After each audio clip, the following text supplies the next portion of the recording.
Happy holidays, everyone. And we're back with another episode of the Lakers Fast Break podcast. It's Gerald Glassford coming right back at you here from Lakers Fast Break, Pop Culture Cosmos, Inside Sports Fantasy Football, and Game Source. We truly appreciate everyone out there listening to all of our great shows. And if you can, please give us that 5-star review in our stocking and also on Apple Podcasts. Plus, if you can share, subscribe, follow, or do anything that you can to support us right here at the Lakers Fast Break. It is truly appreciated. Also, as well, you can go ahead and support us by helping out, if you're interested, of course, with fantasy, daily fantasy player props, courtesy of our friends at ThriveFantasy. If you're eligible if you're in a state that's eligible to do so, please go ahead and support us by heading over to thrivefantasy.com. They'll have all the instructions there, or download the app on your mobile phone. And with your first deposit, if you want to go ahead, they will match it dollar for dollar up to $50 as long as your first deposit is $20 or more. The best place to go for fantasy player props each and every time out for the NFL, the NBA, and soon coming to PGA, esports, and MLB. That is Thrive Fantasy. I'll tell you what. It was a Merry Christmas for the Lakers as they decided to go ahead and put on a great offensive performance. They took on the Mavericks today and Christmas, and they gave Luka Doncic a lump of coal by going ahead and dishing out a Christmas beatdown, 138-115 over the Dallas Mavericks. Like I said, good offensive performance, and it was nice to see that I think it put, for a national audience, a showcase out there that the Lakers now don't have to rely on just two players to go ahead and get the ball in the basket. They now have more options. Montrezl Harrell, very efficient. Also as well, Dennis Schroeder, who is being talked about in the back scenes, in the backstages of what's going on in Lakerland as a possible extension candidate. Latest rumor from what I hear in ESPN. So he provided a lot of aggression. And of course, Montrezl Harrell, very efficient. And Kyle Kuzma, just very steady today. And that's exactly the kind of game that we want from Kyle Kuzma. Just very steady. Didn't have to do too much. Didn't try to do too much and was very good because of it. Just a great performance today. Don't worry, everyone. You're going to hear the loud, booming sounds of Laker Tom ho, ho, ho, hoing at some point in time before the end of this broadcast. But here today as well are two great guests right now. First off, he is one of the blog editors for Lakerholics.com. Be part of the conversation today at Lakerholics.com. He calls himself the Magic Man, but I call him Sean Grice. And Sean, Merry Christmas to you and your family, my friend. Merry Christmas, Gerald, and Happy New Year as well. Well, tell you what, man, it was a great game. Great game, right? It was a great game. I thought that both Dennis Schroeder and Trez both were demonstrable in what their offensive strengths are. Trez showed me a lot tonight. I didn't really realize he could take the ball out 20 feet and dribble his way into a 15-footer. If he could do that on a consistent basis, it's going to be very, very difficult to defend us in the playoffs. Very good mid-range game he showed today. Very, very good. Absolutely. And if Kyle Kuzma can play like this, like if he shoots anywhere from like 43 to 50% per game, and he only takes maybe 12 shots at the most, that's a pretty good game for him. Kyle isn't a volume shooter anymore, so he's got to find different ways to get on the board, and he showed his best stuff tonight, I thought, as well. So it was a great effort overall. Better than the last game. It was so disjointed. I mean, I think the celebration and the ceremony had a lot to do with the flat effort. Well, they just didn't seem into it. As I was talking with Jamie right before the show, I mean, it just seemed like LeBron and AD, they didn't want to be there after they got their rings. It just seemed like they were joking around with Patrick Beverley, especially LeBron. LeBron was not playing a lick of defense. He wasn't playing a whole lot of defense today. and that's something I'll get into as far as it's concerned. It's just a little bit of a concern, but I'm assuming it's because of the quick turnaround, and we're going to hope that later on in the season the Lakers will just turn it on just like that. But it was something that I noticed. I think the effort of losing in the last game, I think the effort was there today, at least on the offensive end. Sean? Yes, absolutely, Gerald. Agree 100%. Defensively, I thought there was like you said, some breakdowns. There was some questionable passing and turnovers overall to start as well, but they seem to see. Here's what I agree with your assessment of last game, but the last 2 minutes of the third quarter, last game and tonight, before the like a little after the fourth quarter had begun, there are these pockets where they give up these runs. It's like an 11-2 run or a 13-4 run, and you had a 17-point lead. Now all of a sudden it's 7 or 8. Well, And I mean, against a team like basketball that, is a game of runs. So each team is oh, going to get the absolutely, runs. absolutely. It all depends on if your runs are going to be bigger than the other team runs. Let's just put it like that. That's the way basketball is. But I see what you're saying, because Frank Vogel alluded that to himself in the game, saying that, and with the Clippers, that and the way they end quarters is not really to his liking. And it showed a little bit today. They ended, I think it was the second quarter and also the third quarter, really not the way he really wanted to go ahead and have them close out the quarters. But still, like I said, a great offensive showing by the Lakers. And it really showcases, as I'm going to go ahead and bring on Jamie Sweet here, it really showcases the Lakers, it just basically the whole diverse now options that they have available to them, because they have Kuzma, they now have Schroeder, and they now have Montrezl Harrell, that are different options that can go ahead and take over certain portions of the game. And here today with me as well, and I wish a Merry Christmas to him and his entire family as well, is a good man, also one of the fabulous blog editors, Five Great Things, always, from Jamie Sweet. And Jamie, what were some of your impressions for today's game? I mean, the Lakers outworked the Mavs on every aspect of the game. They were crashing the boards a lot harder. I want to say we out-rebounded them by a significant margin. 53 to, well, actually, man, not as much as I thought. Well, yeah, 53 to 37 is a pretty, I'm sorry, 27 is a pretty significant margin. Yes, it is. So it's a plus 26 in rebounding. And that's, that's how the Lakers, if they're not going to play defense the way they did last year, which to this point, a whopping 2 games in, right? No need to pull the fire alarm or the ripcord or anything, panic or anything. But when you don't play defense, you got to rebound. You got to limit it to one possession. Get some offensive rebounds. We did those things, so I felt like we outworked the Clippers on the glass.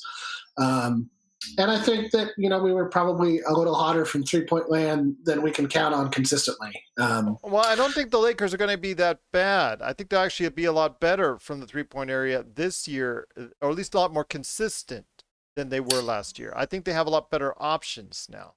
I would hope so. I mean, I think that the guys that they have that do shoot the 3 are probably...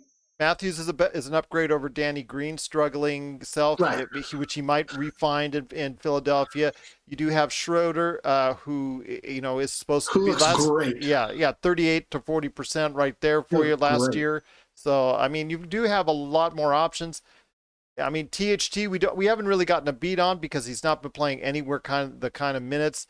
But Alex Caruso's even shown a little bit of an improved shot this year. Well, I mean, and some of that's like, when a guy wins an NBA championship, it does wonders for your confidence, right? Yeah. Like you go from like, well, can I do this to I can do this and I will do this. Well, the ball handling still as a backup point guard, I don't think Alex Caruso is the answer, because in the second quarter we saw a lot of turnovers, very sloppy play by the Lakers in the second I think quarter. They need to put Gasol and Caruso on the floor together to increase the playmaking ability of the team overall when LeBron sits and when Shooter sits. Because that, if you have Gasol at the top of the key and you have guys who are cutting 2 guys on the baseline in the corner, spotting up for 3, you're going to open up the middle of the floor.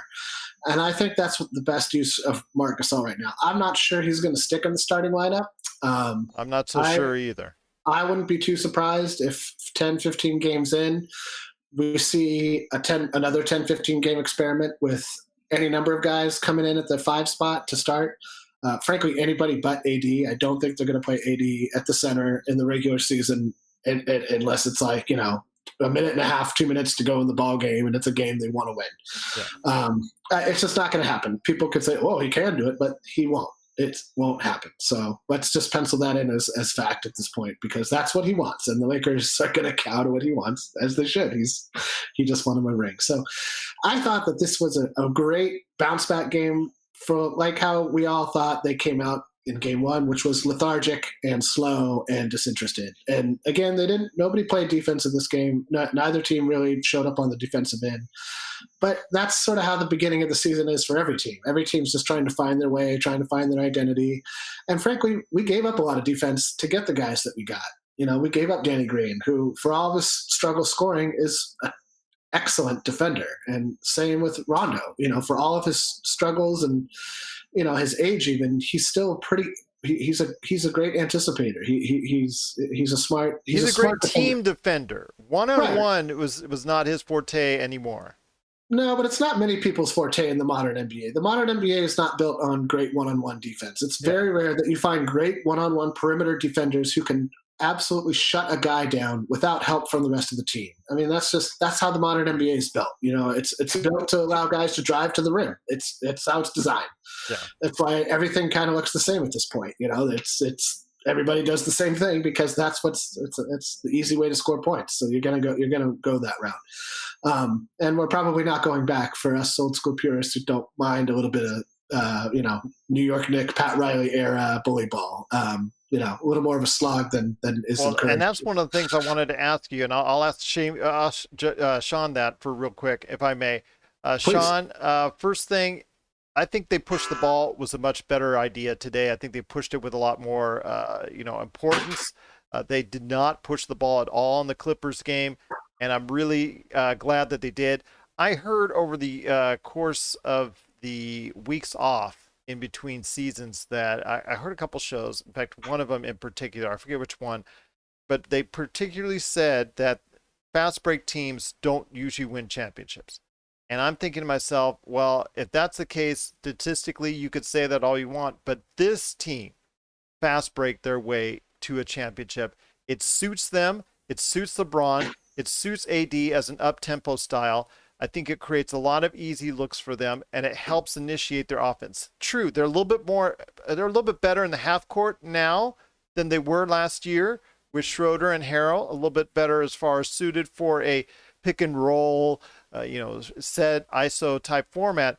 But always, when you can go ahead and make easy attempts for yourself, when you can go ahead and get easy transition points, when you can go ahead and get, at one time, a 22-0 second chance points, it really creates a lot more easy opportunities overall.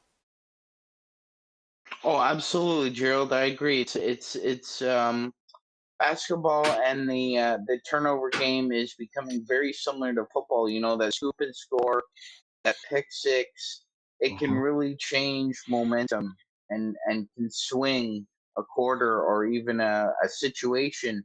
What I'm finding as well, and just to piggyback off what you were saying, I think what the problem most people have, I'm just talking about like casual NBA fans, is that they see a team like the Showtime Lakers, and they see a team like the Warriors, and they see somebody like the LeBron, and they think that, at least, 40, 50% of their offense must come from transition.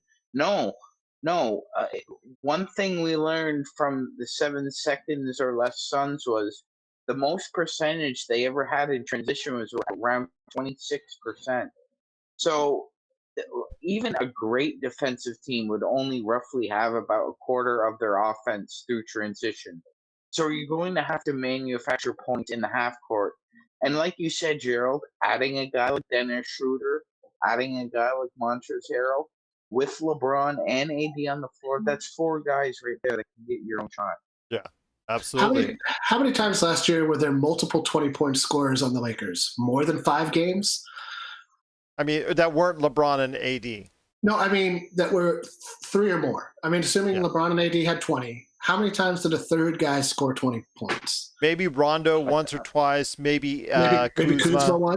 once or twice, right? Yeah. So that's like, I'll say less than 10. I don't know what the number is. If somebody on the internet feels like looking it up and letting us know, that'd be wonderful. But like, I would not be surprised to see a lot of games like tonight where there are like 3, almost 4 20-point guys. And it's more of a who ran who out of the building kind of affair.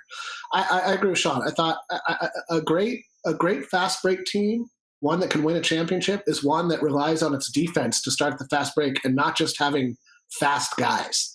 Yeah. It's too often do people say like, oh, this guy's really tall, he's going to be a great center, or this guy's really fast. It doesn't come down. Oftentimes, it doesn't come down to the physicality of the game. It comes down to how you use the gifts you have within a team game. And this is my thing with like THT. People are like, oh, he's got these long arms and he's this and that. And I'm like, well, yeah, but he's not very fast. So he's going to get blown by on defense if he can't figure out how to use those physical gifts to keep people in front of him. And same with like a Rondo. Rondo wasn't the fastest guy anymore, but he could make a fantastic pass that would make a fast break work. And same with LeBron. Frankly, same with Lonzo Ball. Not the fastest, most gifted athletic guy you've ever seen, but he has a knack for getting the ball down the court quickly. Yeah. That's what makes a great fast break, is smart paired with decent to great athleticism. And that's what the Lakers have. And they've improved that, I would say, this year. They have faster, better guys. I'm pleased as punch with the Schroeder pickup. For all the preseason struggles he had and even how he looked a little unsure of like how he fit in game 1, he looks great right now. He looks like I'm more than happy to turn the keys of the offense over to him in a year or 2 or 3 years, I should say. And LeBron even looks like, hey, regular season, you guys go, man. I got nothing left to prove in the regular season. I will be ready to go for the playoffs. You guys go out. Go get 20. Go get 20. I'm fine. Well, it just shows, again, the diversity now and options that the Lakers have. And if Kyle Kuzma, who John Hollinger just blasted the other day on his podcast about saying it's the worst extension out there. I don't think it's the worst extension. I thought Steven Adams was probably the worst extension for me. But, if that's the case, I'd still say Kyle Kuzma, if he can just do things like he did today, I think that's going to pay for itself if that's the case. And if they go ahead and decide to extend Dennis Schroeder, that just makes it, you have your set team. You're going to run with that team. Just basically it tells me that the Lakers are going to run with this team going forward. Sean, I want to ask you real quick, since you are our statistical analysis and also as well our historian guy, but in this case, I want to ask you this as far as the roster is concerned right now when it comes to salary cap.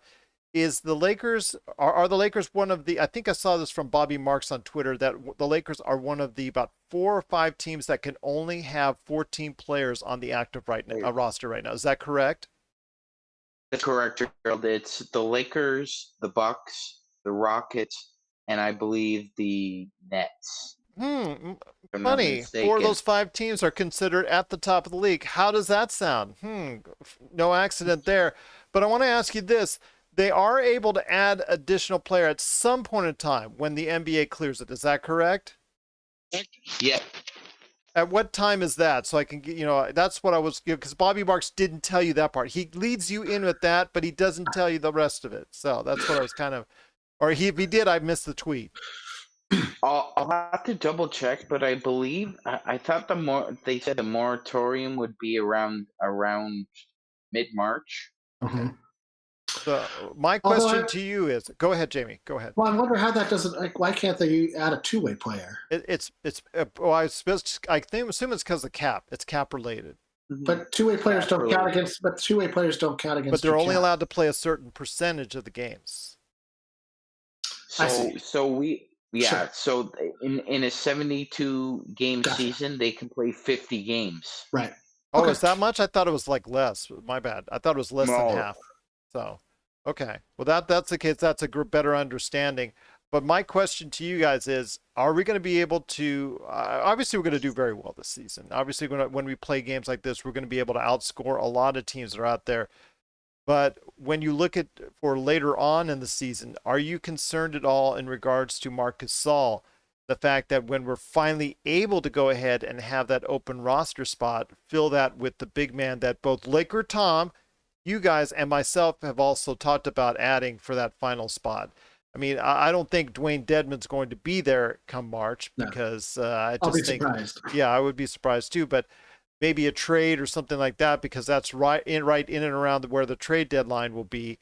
Maybe that is going to be something that the Lakers should prioritize because Marc Gasol, I understand he's getting into shape. I understand that, but you're talking about someone that I don't know how much more substantially better he is going to get than what he's performing at right now. Jamie, I mean, do you agree with me? Do you not agree with me? I mean, it depends on what you're asking him to do. I mean, tonight he was a +8. He had 8 rebounds, 1 turnover, not a lot else going on. Didn't score. That's not true. He had 2 free throws. Didn't make a basket, I should say. Shot 1 3-pointer. And that's all the points he scored this season. Right, and he only played 20 minutes. Somehow, for some reason, LeBron and Anthony Davis played 31 and 30 minutes respectively in this game, and I still can't figure that one out. I'm like, why did they? Hey, Giannis can do it. Why can't they? You know what I'm saying? But they don't need to on this team. I feel like, especially in a blowout win like this, especially this early. But regardless, that's a very nitpicky. You know, but do you? I mean, I just saw. Well, I'll give you an example. That when they were going ahead and they were playing 5 out on Mavericks, and they're playing along the 3-point line, the ball got passed around, and there's no way that Marc Gasol could go and clear out and extend to Trey Burks on a corner 3. And it's going to happen time and time again. And this is something that I understand that the Lakers will go small in a lot of these situations, but and I'm not trying to be mean to Marc Gasol or anything. I know he fits a certain style of play. Scheme. And a certain scheme. Exactly, Sean. I'm just not sure what that scheme is and how best to utilize him because right now he's no longer the defensive player of the year that he once was. Nor is he the offensive go-to guy that he was in Memphis, and then he never was in Toronto. He always was the I'll open up the floor, I'll make a pass, I'll play some stout positional defense. I am worried about it. I'm worried about it in the same way that we saw McGee get marginalized in the playoffs because of this, pretty much the same reason. And to an extent, Dwight Howard at times, so, depending on the matchups. Well, that's the key, right? What I want to see is how Mark does against a guy like Jokic. Can he keep up with a Jokic? Can he stay in front of a Jokic? Can he cover a Jokic from the 3-point line down to the paint? Can he bang with him and cover him all the way out there? If he can, then he has worth to the Lakers come the playoffs because there are going to be teams where you want that skill set, that specific skill set. And he's not that expensive. So even if you did try to trade Mark, you're going to probably have to include somebody else in order to pick up a player of true impact. Otherwise, you're really just trading, a bucket carrier, a water carrier for another water carrier, right? Yeah. Like you're not going to get like, oh, well, now we got this amazing guy. You're not going to land on Markieff Morris, who can give you valuable minutes in crucial times. I mean, it was so interesting. I heard on another podcast, I don't know if it was on Holligers again, but it was where they were talking about how Markieff was one of the few additions, Marvin Williams for the Bucks, few additions that were waiver pickups after the trade deadline, and that were pickups that actually made a substantial impression as far as their team. He didn't do a lot with scoring, but he was there as your center in the crucial times on defense, and that to me was very imperative. And I think Markieff is going to be just cruising on there. So. Agreed. Well, you could argue that Markieff and, in some ways, positionally, Markieff and what's up, LT?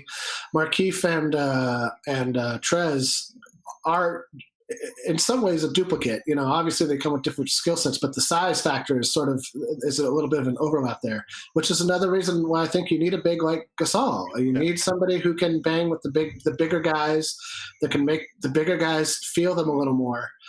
There aren't many big guys. In fact, I think there are approximately one other big guy that can come close to mimicking what Anthony Davis does, and that's Vukovic in Orlando, who can hit the 3, who can play inside, who can pass the ball, who can kind of shoot from anywhere, play from anywhere. But he's kind of expensive, so I don't think that's going to be. No, I was a big advocate of picking him up a few years ago when he was going to be an unrestricted free agent. The way he's a Trojan. Fight on. The way things worked out, I'm pretty happy that we didn't pick him up. But in terms of like, so there's and Jokic is probably another one. Although I don't think Jokic has quite the same ability to move with the ball that Davis and Vukovic have. He's not as fast. He's got quick feet, but he doesn't have that raw speed. So anyway, I think that you're gonna want a banger. It's one of the reasons I would have been fine with the Lakers holding on to Howard. I personally think in some ways Howard is a better fit because he's got more raw speed. He's faster. And he's a little bit more athletic. He's a little bit more athletic. Gasol's a positional guy. So if you don't have a good scheme around him, I think it's gonna be hard for him. So I think he's probably the biggest coach's puzzle on the team right now. How does Vogel maximize his skill set and make him relevant, at least during the regular season? When it comes to the playoffs, it's going to be all about matchup. It's a whole different ball game, 7-game series, so on and so forth. But for the regular season, in terms of getting ourselves to a position where should there be fans in the stands for the playoffs, should home court advantage matter more than it did in the bubble, it's going to be important to have a guy like Gasol.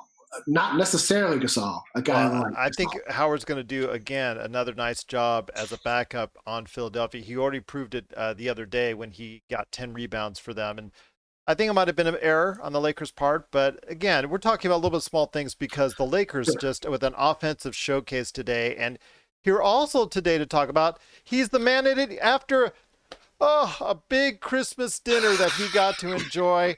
I'll tell you what, he looks happy. He looks satisfied. He looks like he's had a Merry Christmas. And I want to say, as I did before, I want to wish him and his entire family a truly Merry Christmas. It is the legend behind Lakerholics.com, the mastermind indeed. It is Laker Tom. And Laker Tom, you got to be impressed with the offensive end for the Lakers today. I was actually impressed with the defense also. I thought that they did a terrific job on the Mavericks. What we saw tonight was what the addition of Dennis Schroeder and Montrezl Harrell mean to this team. And Kyle Kuzma's re-signing. Kuz was just terrific all game long. To John Hollinger's worst extension. I don't know if you heard that podcast yet. John Hollinger. Well, I don't think John Hollinger is worth the paper that he writes on. I think I've disagreed with almost every decision that he's made. It's probably why he no longer has a job working for the Mavericks. I knew you were going to reach out to there. I knew you were going to say that. What do you want to say? I mean, I think that was, there's a certain group of writers out there whose modus operandi is to negative the Lakers because they know they gets hits. And they know that there's a whole lot of Laker haters out there. And so they do that almost intentionally, and they have a bias toward that because it's good for their professional career. John Hollinger fits into that mode. But I'll tell you what, you got to be impressed with the diversity and the options now that the Lakers have. I think, as I was telling Jamie and I were going a little bit back and forth on, I think they're a little bit better three-point shooting team. I think they lost a little bit defensively. There's things are going to have to work out. Marc Gasol, Jamie, and Magic Man and I, we all agree that's going to have to be something worked on. And then obviously when they were able to go ahead and pick up a 15th man, they can look into that later this in 2021. But the offensive variation that they have is so much better right now. The options are there that now you have 1, 2, 3, 4, 5 players that can go ahead and get you 20. Yep. So tell me your thoughts on that. And get those points every night. That's the big difference. Yeah. You don't have to wait for a big game from KCP or a big game from Caruso or whatever, because Trez and Dennis are going to score like that every night. Yeah. You can count on them for sure. And, it really makes the game a lot different. And there's no doubt that we made a trade. Tonight. We traded offense for defense. Yeah. I was going to say nice mid-range by Trez. Did you see his mid-range game? But Trez has done a much better job than I thought he would do defensively. So I think a lot of the warts that came with him from the Clippers really were more from how the Clippers deployed him. It was a disappointing game for Marc Gasol again, although he did do a good job rebounding. And I think part of that is not having his legs underneath him, and part of it is just figuring out how we're going to get, like you were talking about when I just joined the podcast, how you're going to take advantage of him, because there are certain things that he can do well that we haven't had in the past, which is a good passing center, and how do we take advantage of that? I'd like to see him on the elbow with down a little lower with guys cutting to the basket. If you can remember the way that Divac, for example, or that Boogie used to make that pass from sitting there in the short elbow, and they would hit that guy with a bounce pass who's cutting by him. And I think we just have to do some scheming. But what's funny about the whole thing with the center situation is that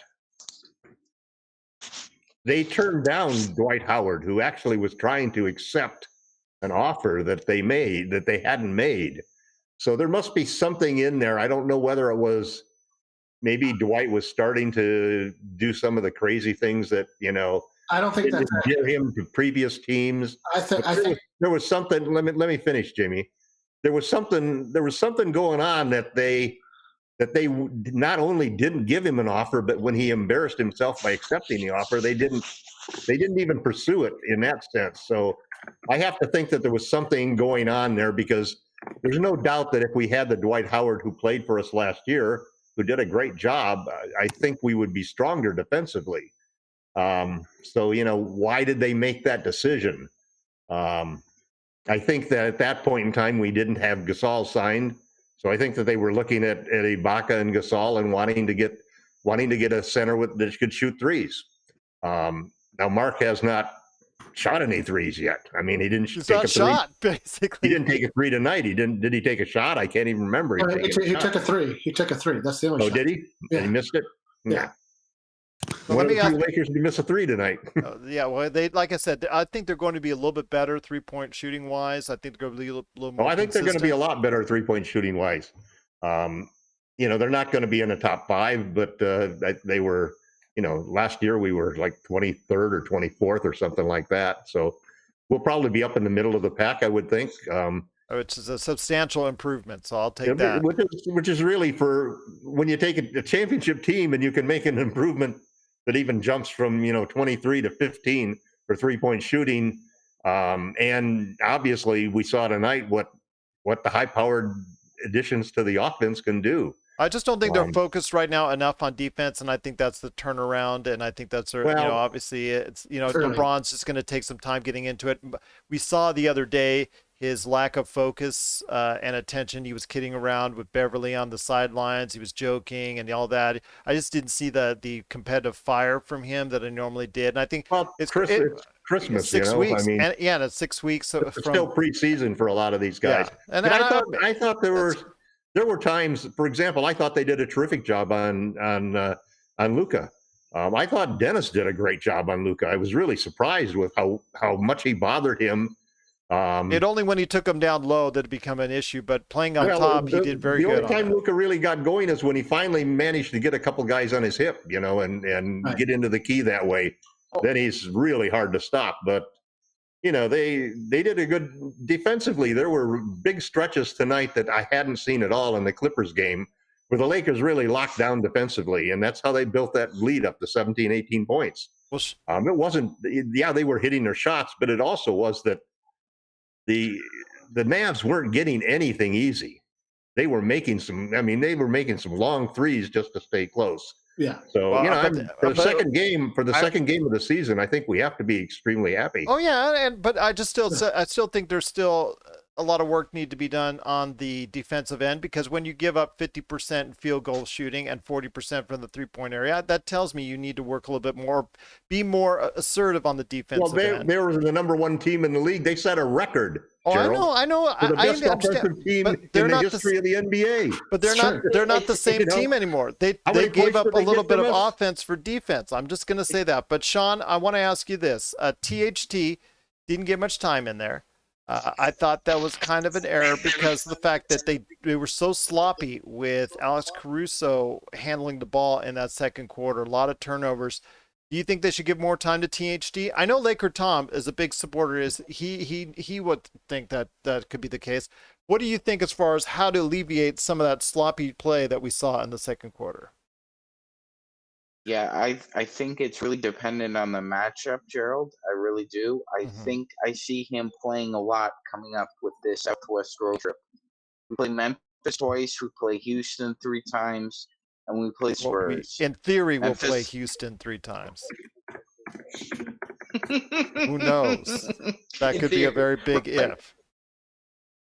But those 3 teams in particular have guards, bigger guards, thicker guards, who are a better matchup, I feel, for Jalen. For example, PJ Tucker. PJ Tucker and Taylor Horton Tucker are roughly the same size.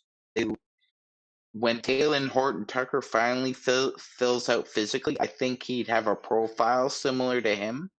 So if they do play Houston, I'd like to see him on the floor with that, maybe not one-on-one with that particular player, but just to watch him because, like you said, Gerald, he's 20 years old. He needs to learn how to play defense because once you get past his hip, he's a human fly swatter. That's all he could do pretty much. It's going to So be he needs. yeah, it's going to be interesting to see how that pans out. But Jamie, I mean, you're saying, yeah, statistically, I just didn't feel that the ball flowed well in that second quarter. Seemed to be like a series of turnovers just back to back to back. I mean, the Lakers had those stretches, obviously, where that happens. Every team does. But is there anything that you could do to try and maybe cut that down a little bit? Just a little bit. That was our second best in terms of our scoring. That was actually our second best quarter. We scored 33 in the first, 36 in the second, 30 in the third, which was our worst, and 39 in garbage time in the fourth. I see them as actually being very complimentary. I think I would like to see a lineup of Caruso, THT, and Gasol, and any 2 other guys you want to throw out there with him. Now, Caruso playing off the ball, I think, is a much better option than playing on the ball. Yes. I agree. I thought he's a shooting guard. He's not a point guard. I look at him as like a better version of Jordan Clarkson. Jordan Clarkson could score better, probably had a better handle. Caruso's obviously the better defender. And it comes down to like matching up on the team, right? Like Caruso is the guy you want in crunch time when you need somebody to be your ball hawk, somebody to like set screens and maybe hit an open 3. I've always felt like his scoring was gravy compared to everything else he brings. I mean, is he a great passer? No. Does he have a great handle? Nope. But he does all the little things pretty well, and he knows how to play defense in the NBA, which is a skill that is in short supply. There's a million guys who can hit threes, but don't play a lick of defense. Seth Curry is one of them, right? Seth Curry will probably. That's why he got traded.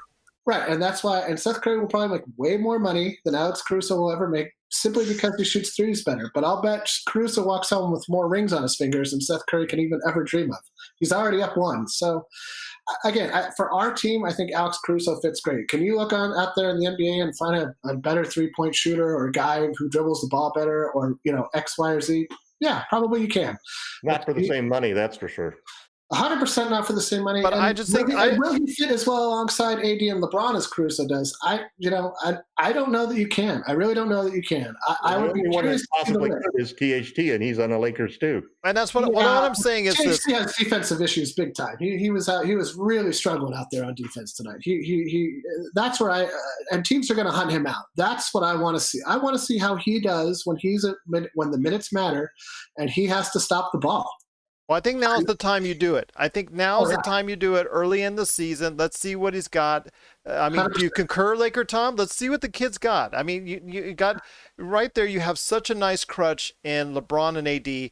If you get a little bit behind because of what THC is doing, put them in the game a little bit more, or you have the other players to go ahead and play off of. But now is the time to see just how good he can develop.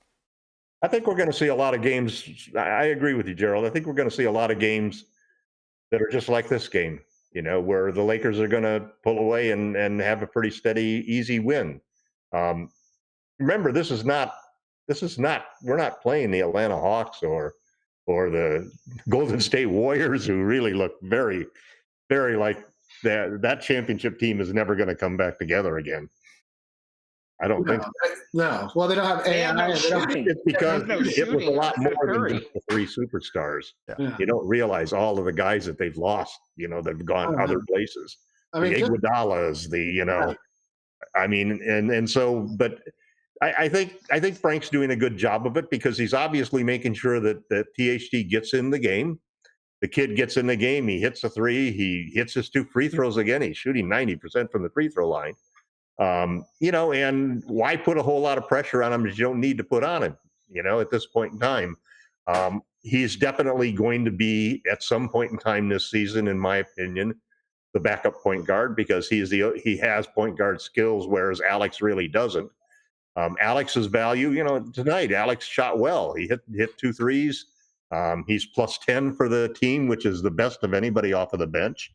So, you can't, he's not the first 2 guys to come off the, it's basically going to be Kuz and Trez who are going to come into the game first. They're going to be the first substitutions, and that's the top 7. So Caruso's in the 8 and 9 spot there. And that's really where he belongs, and then depending upon, like Jamie says, depending upon matchups, if we need a guy who we know we can rely on to play solid, good quality defense, do the little things that always add up into having a good net rating and a good plus minus. That's what Alex's game is. He's not going to get paid. He's not going to get paid as much as Seth Curry is going to get because the game still pays the shooters. Those are the guys that fans come to watch. Alex has got his own little crowd of GOAT favorite people that just love the kid. I love him too. I wouldn't, I actually think he's elevated his game and become known around the league for what he contributes enough that he's actually a good trade asset. I didn't include him in trades before because I didn't think he was, because I wanted to keep him or anything. It was just because I didn't think he had a value. Now I think once we get close to the trade deadline, there'll be a lot of teams angling to say, hey, what about this kid? Can we trade him? Can we get him? And I don't think the Lakers are going to give him up unless they need something, unless they have a good opportunity. Now, the center situation, I think we made a trade-off, but I think the trade-off is going to win 4 out of 5 times, let's say. 8 out of 10 times. We're going to come out ahead because of having Trez be one of our centers and the offense that he brings. And I think we'll figure out what's going with Gasol. I'm surprised because I would think that the guys who are classified on this podcast as the glass half empty guys would be a lot more patient with Marc Gasol than for a couple of bad games. Well, at this time, if he's out of shape, don't play him. I think a lot of it is he's not in game shape. He hasn't been in since the bubble, and that's concerning. I think he's going to. Yeah, but I don't think you pull the trigger at this point in time and bench. No, it's 2 games in, but you figure out how to use him because he has skill. What he does. I think he'll get a 10 to 15 game run, and then you might see Trez as a starting center if he continues to struggle the way he has, which wouldn't surprise me. And I do think that Gasol, he lost the starting spot to Ibaka last year, and so that wouldn't surprise me if the same thing happened on this team. The only thing not because Trez could stretch the floor, but just because he plays harder. The only thing I'll say is this, Tom. Like a deep Trez, I noticed tonight was he shot his free throws much better. And his little jumper was hitting from the baseline. That's what Sean said. Well, Jamie and Tom, let me just say this. The thing about Trez is that he plays hard on every single play, and so does Dennis. They both have that. They both have a lot of dog in them, and they really fit. I saw an article, and I didn't even get a chance to read it, but I saw the headline that LeBron and AD feel like they're pushing them. And they are, because all of a sudden you got a couple of young guys with young legs who are really speeding up the game and giving you energy that at times we just did not have last year when LeBron and AD weren't on their game or weren't on the floor. And so I think that's a big difference that's going to make the Lakers have a lot more opportunity to give THT some playing time and so forth. Matthews, again, I thought struggled too. It's a more serious problem for Matthews, and two veteran guys who are both up there in years and who both signed a minimum contract, chasing a ring. So sometimes those things work out and sometimes they don't, but more than likely, I think neither one of them right now looks like they're going to produce the kind of contributions that we were hoping for from them.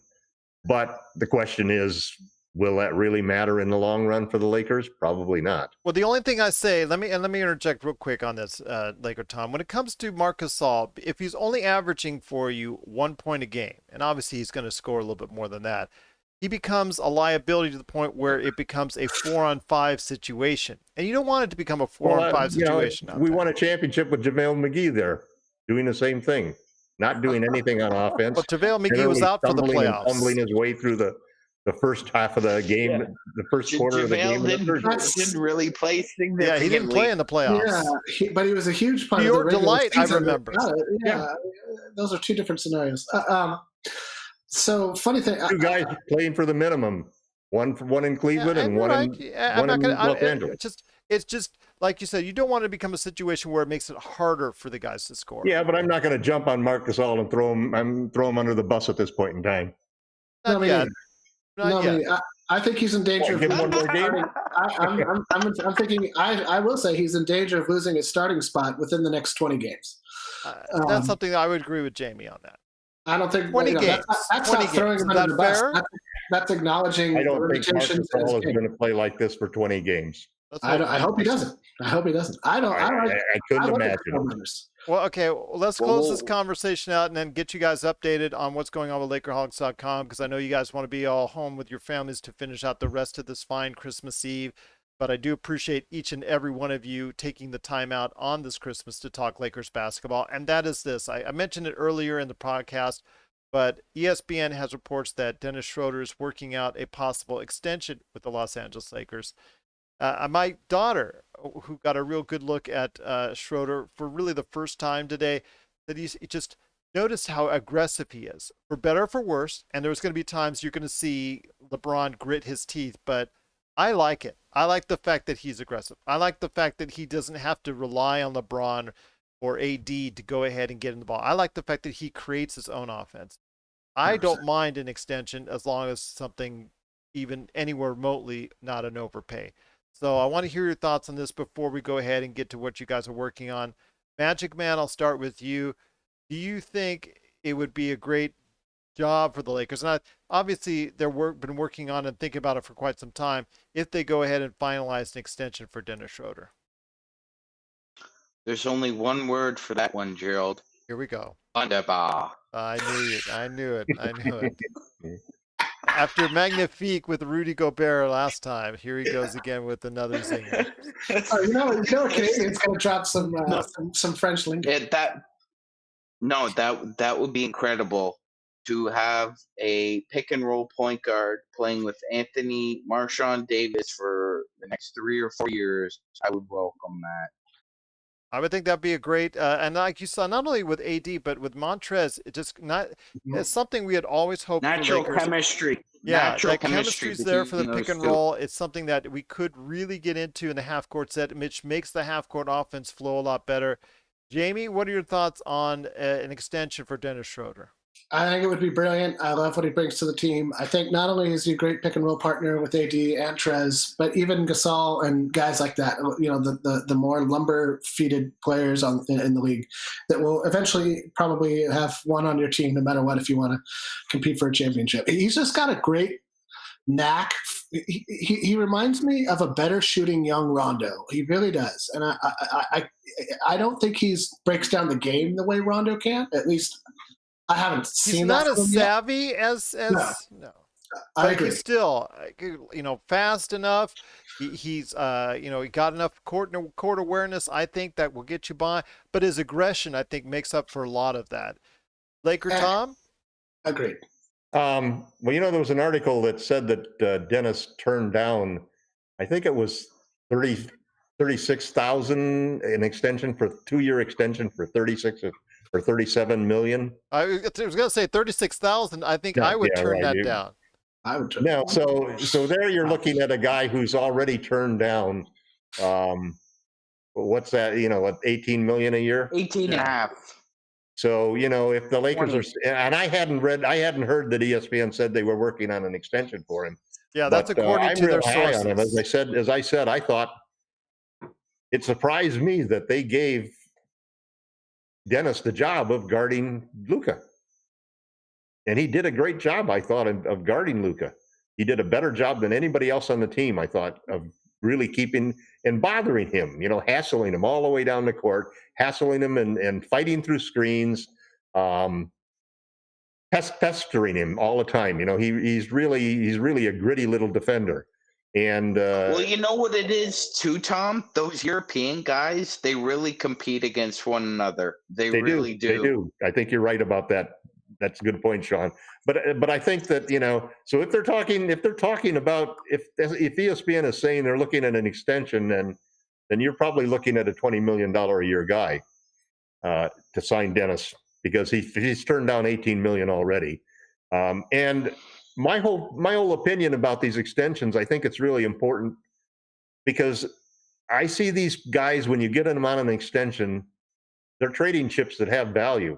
It reinforces the value of that player, that a championship team like the Lakers was willing to give Kuzma 12 a year, was willing to give KCP 12 a year, or 13 a year, or whatever, whatever the schmidgen is. I'm not going to say smidgen. Last time I said smidgen, it got me in trouble. So I'm not going to say smidgen. So I think I know, but it solidifies the character of your team and the togetherness of the team, the chemistry of it. It gives the player security, so he's not worrying about the contract year and the fact that he's going to be a free agent. And you don't want to lose the guy. You don't want to lose a guy like Dennis. You want to lock him up if you get a chance to. And I think the same thing is true of Trez. I don't. I don't know what the situation is with Trez, because we signed him as a free agent, so I don't know whether we can extend him or not. I don't know what the rules are. Well, we got him for 2 years, so no, but it's 1+1. He has a not player option. Yeah, but at any rate, I think it makes sense, and that really gives me a lot of confidence that if you have a locked up team with all of these guys that are important trading pieces, not only do you have better chemistry and so forth, but you got more flexibility, because if you got guys going into free agency, a lot of people are going to be hesitant to try to sign a guy to try to trade for a guy at the trade deadline if they only got him for a half a year, possibly, because he's going to be a free agent. And in Dennis's case, even when he was traded to the Lakers, they wanted to give him an extension, and he said no, because obviously he felt he could go into free agency and get more money. So I love the kid's confidence. I love the kid's confidence. It was interesting that I heard the announcers talking about how Frank Vogel actually was thinking of starting somebody else other than Dennis, until Dennis spoke up. And then he finally made the decision, okay, I'm going to give him a chance to show what he can do. Just, not wanting to have a disgruntled player. And Dennis is, as you say, he has some dog in him, and Yes. that dog probably shows up sometimes in ways that you don't want it to show up. He's not going to be that's going to be the theme, but I like his aggression. I'll take it. If he can stick to 35% and over on 3 points, I think it clears up a lot of things on that end of the floor. He shot well last year from the field and from 38, 39%. If he gets, but that was kind of like close to 50% from the field. Yeah, and if he could do anything near that, because that was a little bit out of the norm for him, I would like him to start that, be that the new norm for him. But Sean, I know you're new norm for him, because he's a growing player. Yeah, I want that to be the new outlier. norm. I'm just saying, like for instance, Kuzma has, he's been all over the place. Now you're going ahead. Hopefully, we'll see a little bit more, compact, a little bit more economical. Kuz had a great game, man. Yeah, he's very solid. Good shots. In rhythm. Yeah, it looked good. It looked very good. We were very supportive and complimentary before he came on. Yes, of Kuzma. Very good job.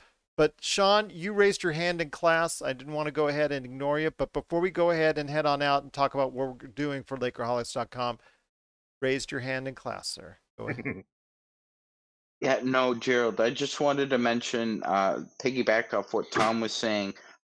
If Harrell, so after this year, if Harrell signs it opts in, he can't sign. He can't sign an extension until next March. Dylan Brooks did that with the Grizzlies.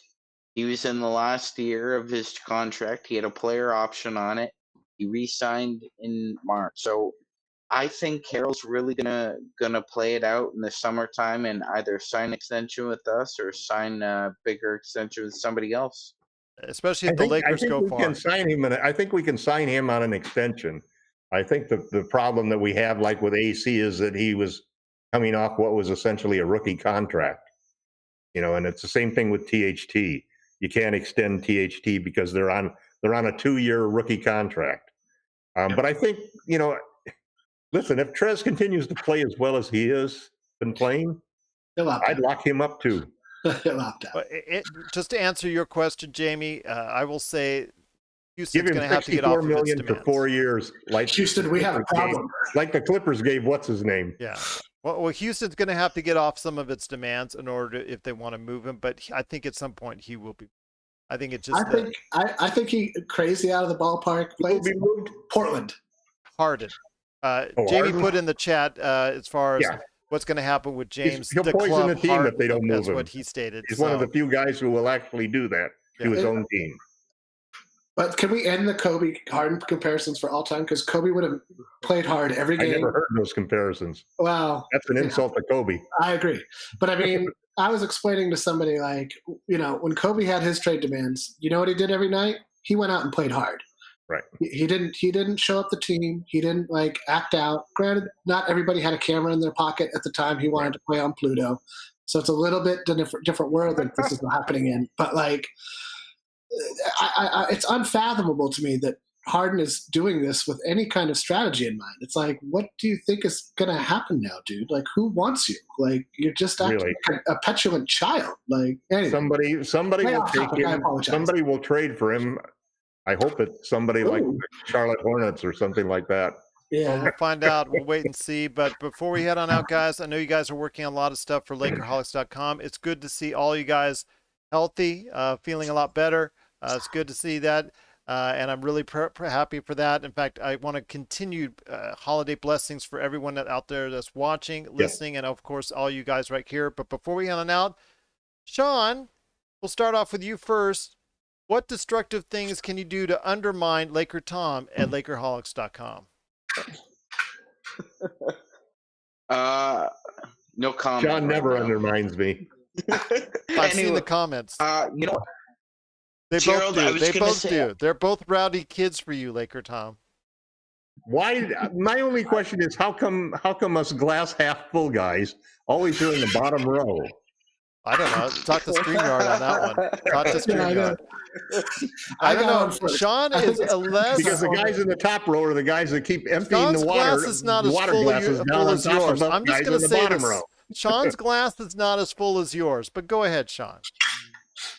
Yes, Gerald. I was gonna say normally I don't watch that ugly team that wears green and white unless we're playing before them. So I happened to see the game today, and I think the Nets and Lakers are on a crash course for the finals. Raphael and I both predicted that, but Raphael said they would come out of the gate storming. I said they would struggle just to find their rhythm first before they would show their dominance. My gosh, I was wrong on that one, even though, again, I said they would be in the finals against the Lakers. But Raphael hit it right in the head. They have come out like a barn burners, and they look like the best team in basketball right now.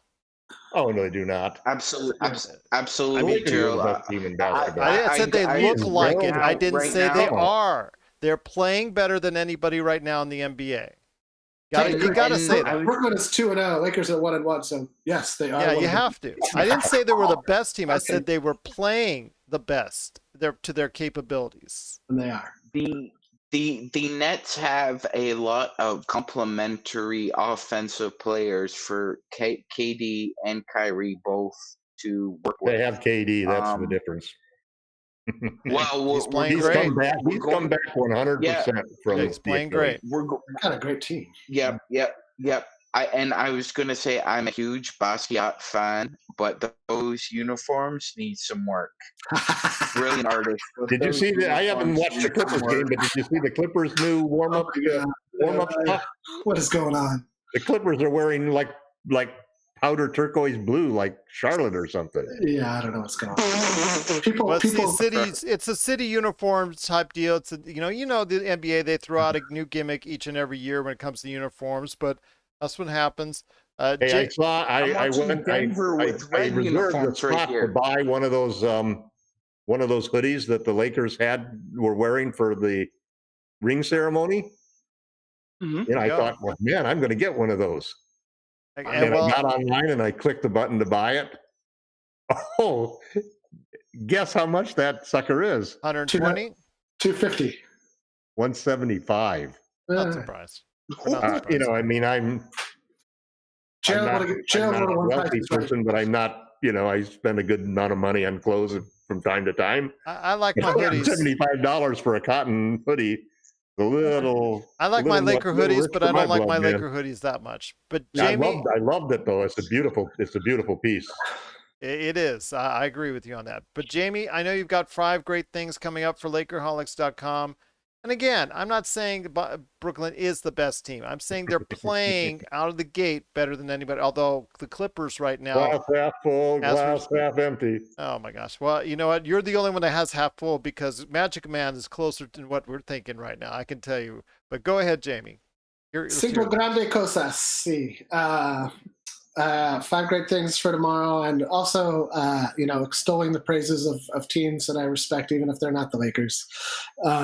Really, just have to respect any NBA athlete. Which there was something, I forget what I was watching the other day, but I think it was Freedom banking in a shot and everybody acting like it was the greatest shot in the world.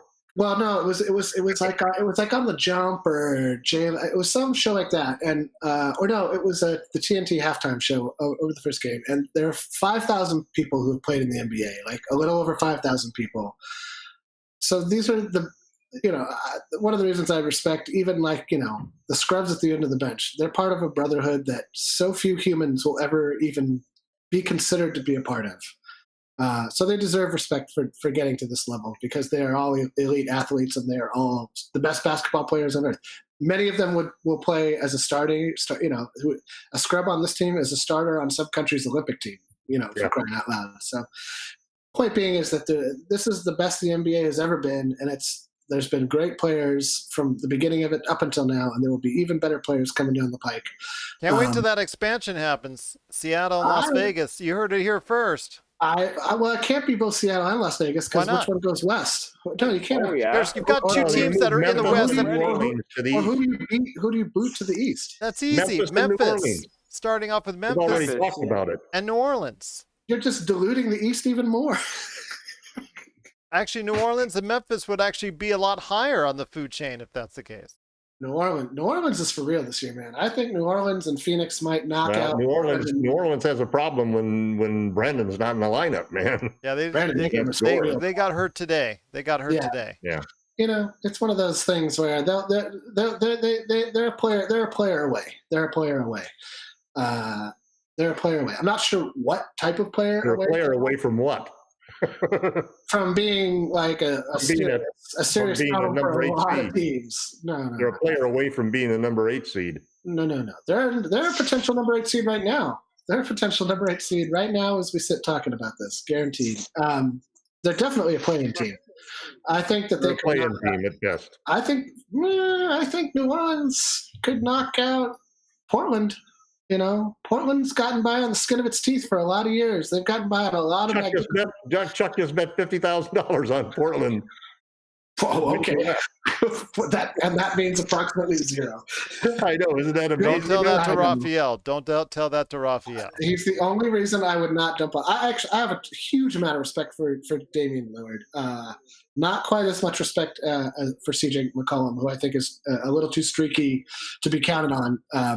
And they just lack defense. There's not a good defensive identity up north. And the problem with teams like that is that They don't have LeBron James and Anthony Davis. Game, and the only way they win is when he has a great game.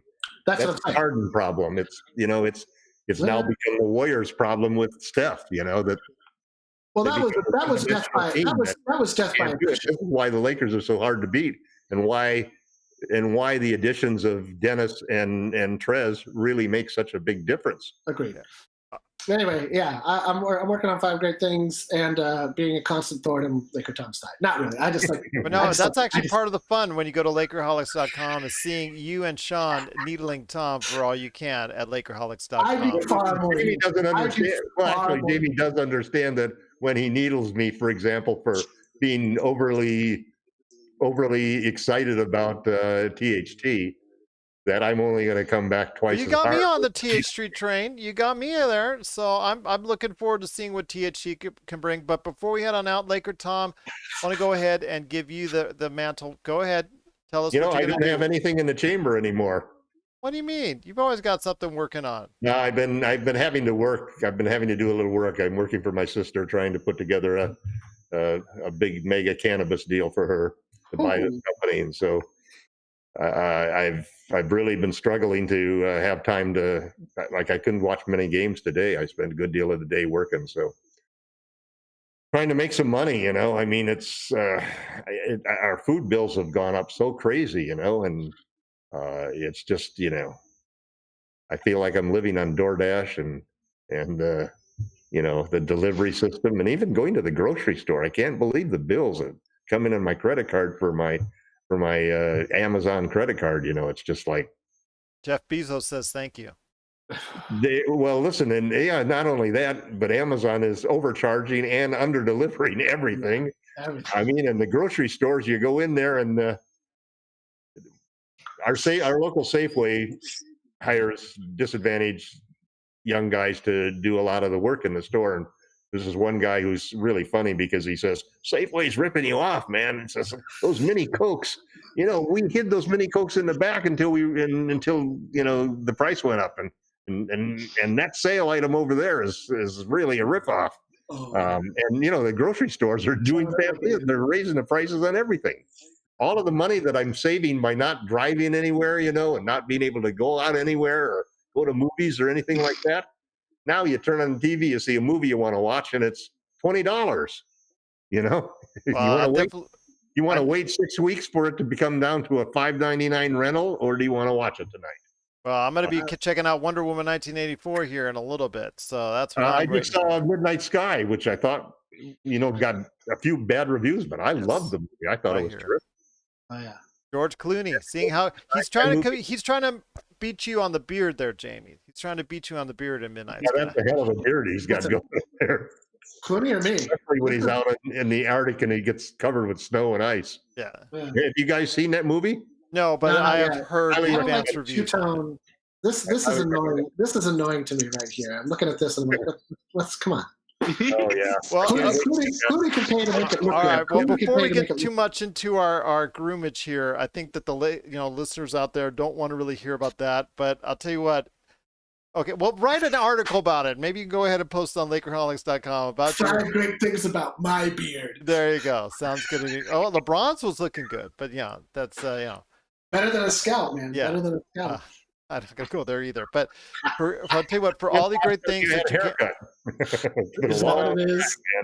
well, for all the great things, check it out today, Lakerholics.com. Plus, catch their banter each and every time out in the comments, which is half full or half empty. Always part of the fun when you go to Lakerholics.com. For myself, if you want to go ahead and check out, I dropped the latest PCC Multiverse on the Pop Culture Cosmos channel, talking about Wonder Woman 1984 and Soul, which I just checked out earlier today.